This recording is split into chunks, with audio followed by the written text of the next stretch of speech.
Hello, and welcome to my channel.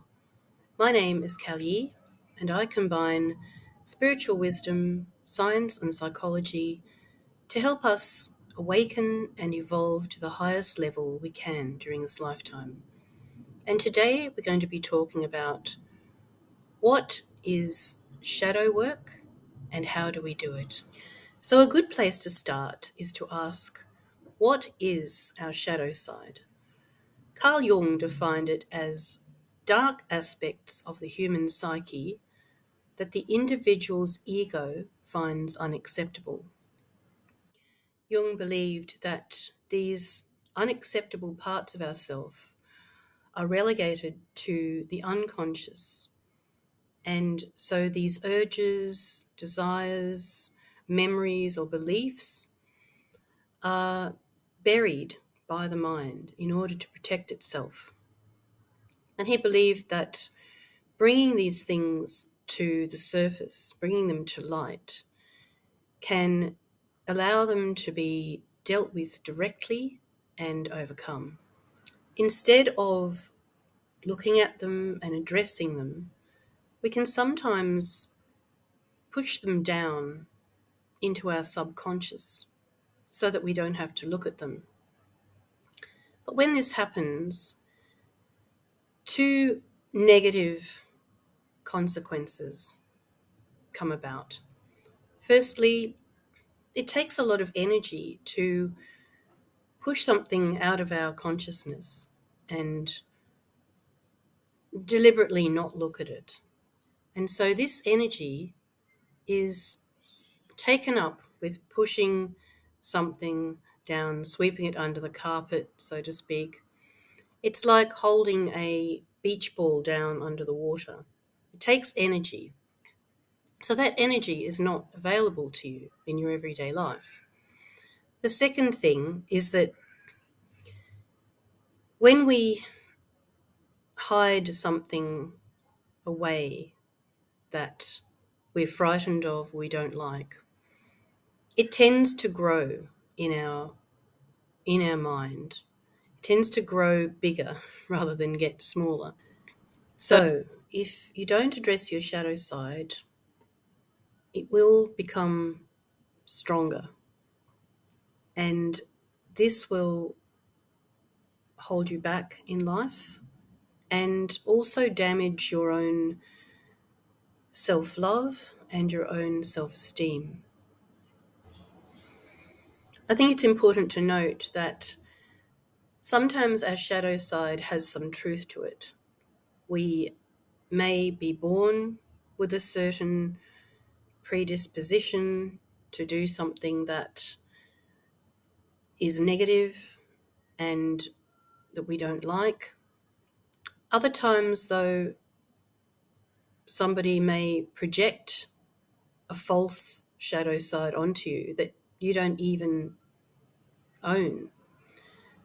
Sometimes our parents, for example, if they haven't dealt with their own shadow and resolved things, or if they have an egotistical picture of how that child must be or how their family must be perceived in society, then they can project a false shadow side onto you in order to manipulate you to behave in the way they want you to behave and be the person they want you to be.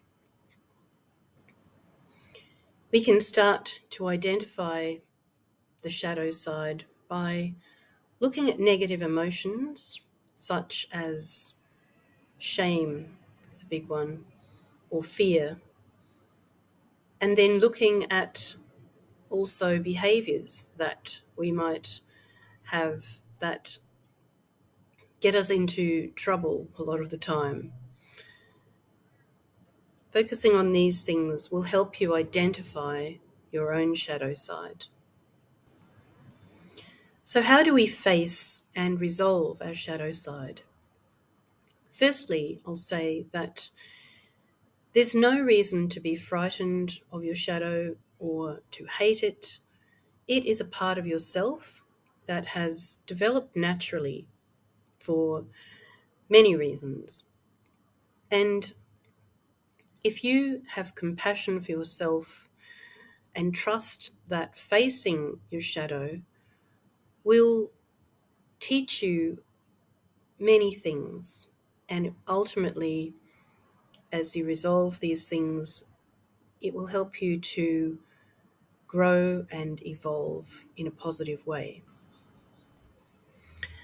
So, in preparation for doing shadow work, I recommend that you have a time where you're not going to be disturbed and you set up your space.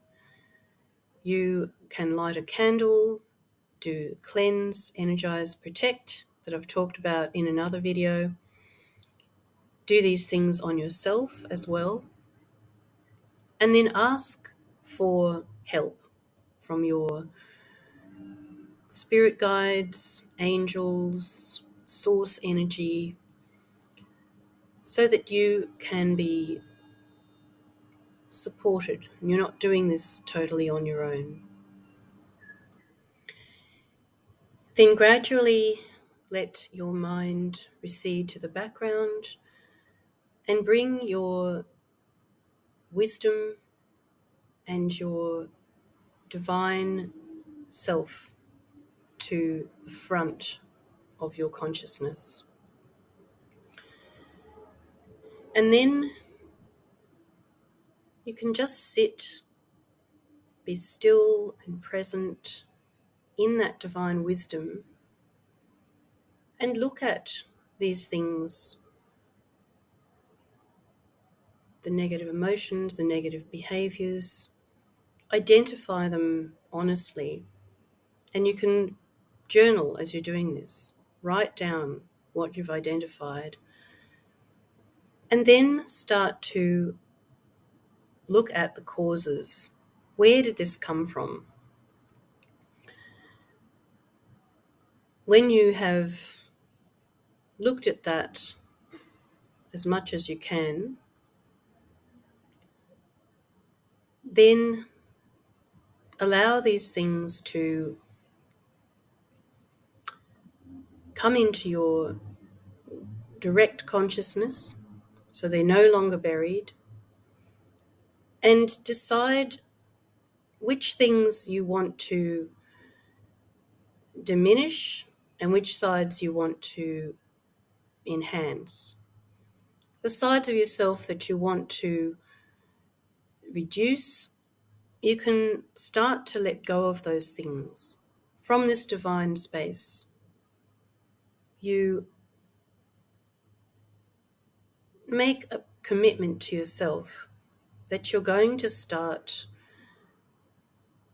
on a path where you are doing these things less and less, and you identify your strengths as well, and you commit to a path where you're going to increase and strengthen those positive aspects of yourself.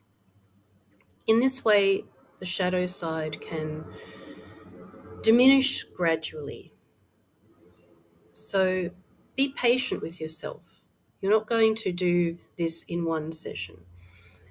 It will take time and commitment, self-love and patience to do this. So I hope this has helped you. I wish you love and courage in facing your shadow side, and also looking at the positive parts of yourself that you really like. So wherever you are in the world, I wish you all the best. Take care, and I'll see you next time. Bye for now.